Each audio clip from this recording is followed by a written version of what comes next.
ಇಷ್ಟು ದಿನಗಳ ಕಾಲ ರಾಜ್ಯ ರಾಜಕಾರಣದಲ್ಲಿ ಇದ್ರಿ ಸರ್. ಅನೇಕ ಮಂತ್ರಿಗಳನ್ನ ನಿಭಾಯಿಸಿದ್ರಿ. ಸಿದ್ದರಾಮಯ್ಯನವರ ಮೊದಲ ಟರ್ಮ್‌ನಲ್ಲಿ ಕಾನೂನು ಮತ್ತು ಸಂಸದೀಯ ಇಲಾಖೆಯ ಜವಾಬ್ದಾರಿಯನ್ನ ತೆಗೆದುಕೊಂಡವರು. ಇದೀಗ ದೆಹಲಿಗೆ ಹೋಗಿದ್ದೀರಿ. ದೆಹಲಿಯ ವಿಶೇಷ ಪ್ರತಿನಿಧಿಯಾಗಿದ್ದೀರಿ. ಹೇಗಿದೆ ದೆಹಲಿ ವಾತಾವರಣ?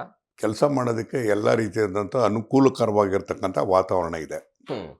ಎಲ್ಲೋ ಒಂದು ಕಡೆ ನಮ್ಮ ಕರ್ನಾಟಕದಲ್ಲಿ ಹೋಗ್ತಕ್ಕಂಥ ಹ್ಮ್ ಹ್ಮ್.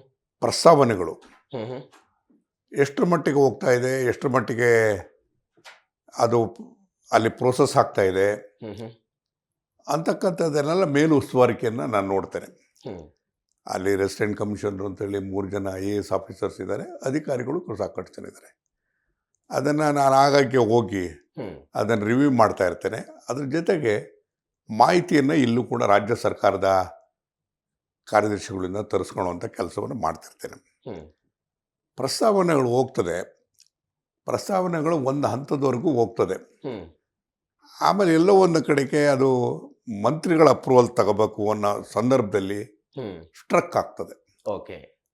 ಅದಕ್ಕೆ ಬಹುಶಃ ನಾನು ಅನ್ಸ್ಕೊಂಡಿರೋದು ನನ್ನ ಅನುಭವದಿನಲ್ಲಿ ಅದು ಎಲ್ಲ ಒಂದು ಕಡೆಗೆ ಪೊಲಿಟಿಕಲ್ ರೀಸನ್ಸು ಕೂಡ ಇರ್ಬೋದು. ಓಕೆ. ಆ ಪ್ರಸ್ತಾವನೆಗಳು ಅದು ಸಿಗಬೇಕಾದಾಗ ಹ್ಮ್. ಸ್ವಲ್ಪ ಮಟ್ಟಿಗೆ ವಿಳಂಬ ಆಗ್ತಾ ಇರ್ತಕ್ಕಂಥದ್ದನ್ನು ಕೂಡ ನಾನು ನೋಡಿದ್ದೇನೆ. ಹ್ಮ್. ಅಂಥ ಸಂದರ್ಭದಲ್ಲಿ ನಾನೇ ಖುದ್ದಾಗಿ ಹ್ಮ್. ಸಂಬಂಧಪಟ್ಟಂಥ ಸಚಿವರ ಹತ್ರ, ಮುಖ್ಯಮಂತ್ರಿಗಳ ಹತ್ರ, ಉಪಮುಖ್ಯಮಂತ್ರಿಗಳ ಹತ್ರ ಪ್ರಸ್ತಾವನೆಯನ್ನು ಪ್ರಸ್ತಾಪಿಸಿ, ಹ್ಮ್.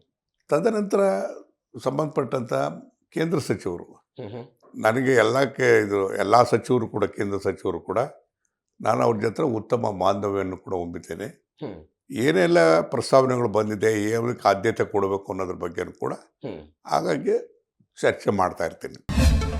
ಜಿ ಕನ್ನಡ ನ್ಯೂಸ್ ಪ್ರೀಮಿಯರ್ ಲೀಗ್ಗೆ ನೋಂದಾಯಿಸಲು ಈಗಲೇ ಸಂಪರ್ಕಿಸಿ 9711881960. ಜಿ ಕನ್ನಡ ನ್ಯೂಸ್ ಪ್ರೀಮಿಯರ್ ಲೀಗ್ನಲ್ಲಿ ಫ್ರಾಂಚೈಸಿ ಆಗಲು ಈಗಲೇ ಸಂಪರ್ಕಿಸಿ 9711881959.